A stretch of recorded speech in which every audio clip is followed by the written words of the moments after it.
ঈদের নামাজ মহিলাদের পড়া যাবে কিনা? ভালো একটা প্রশ্ন। ঈদের নামাজ, এখন প্রশ্ন হলো ঈদের নামাজ বড় না জুমার নামাজ বড়? কথা বলে কি হলো বাবাজি রাজশাহী থেকে যিনি বলছেন, অবশ্যই আপনি বলেছেন ভালো কথা, কারণ আপনাদের এলাকায় আবার এই বাতিল 72 কোম্পানি বেশি, যারা মহিলাদেরকে মাঠের মধ্যে নিয়ে যায়। কিন্তু এদেরকে প্রশ্ন করবেন, আজ থেকে 20 বছর আগে এরা ঈদের মাঠে মহিলাদের নিয়ে যায়নি কেন?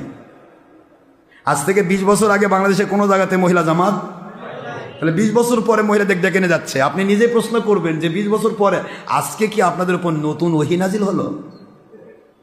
ওহী তো নতুন নাজিল হচ্ছে না, এটা তো অনেক আগে এসেছে। 20 বছর আগে কোনো মহিলা জামাত বাংলাদেশে ছিল? এখন মহিলাদেরকে মাঠে নিয়ে যাচ্ছে, ঘাটে যাচ্ছে। সব বাতিল 72 ফেরকা, ওয়াহাবি খারেজির কাম, মোহাম্মদ বিন আব্দুল ওয়াহাব নজদির গোষ্ঠী।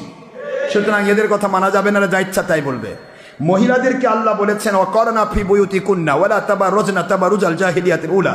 কোরআন শরীফের সূরাতুল আহজাব 33 নম্বর সূরা 33 নম্বর আয়াত 22 নম্বর পারার ফার্স্ট পেজ, আয়াত নম্বর 33, মদিনা অবতীর্ণ সূরা। আল্লাহ পাক বলেছেন মহিলারা তোমরা তোমাদের ঘর সঙ্গে অবস্থান করো, করনা অবস্থান করো, ফি বুয়ুতিকুন্না, বুয়ুত বাইতুনের বহু বচন, বাইতুন মানে একটি ঘর, বুয়ুত মানে বহু বচন, ঘর সমূহ। ছেলে যতদিন পর্যন্ত বাবার আন্ডারে থাকবে বাবার ঘরে, যতক্ষণ স্বামীর আন্ডারে থাকবে স্বামীর ঘরে, যখন স্বামী মারা যাবে সন্তানদের ঘরে। কথা কি বোঝা গেছে? ফি বুয়ুতিকুন্না। আর এই হাদিস আয়াতের অর্থ করতে হুজুর বললেন মহিলাদের ঘরের প্রকোষ্ঠে নামাজ পড়ে আমি আখে নবীর পিছে এসে নামাজ পড়ার চাইতে 25 গুণ সওয়াব তারা বেশি পাবে। সুবহানাল্লাহ। সুতরাং নবীজি আখে নবীর পিছে কাবা ঘরে নামাজ পড়ার চাইতে মহিলাদের একা ঘরের মধ্যে একা নামাজ পড়ে 25 গুণ সওয়াব বেশি পায়। তাহলে আজকে আপনাদের যে হুজুরেরা মহিলাদেরকে জামাতে নিয়ে যাচ্ছে, এরা কি আমার নবীর চাইতেও বড় ইমাম? এরা কি আমার আম্মা জান আয়েশা সিদ্দিকার চাইতেও ভালো ভালো মহিলাদের নিয়ে যাচ্ছে?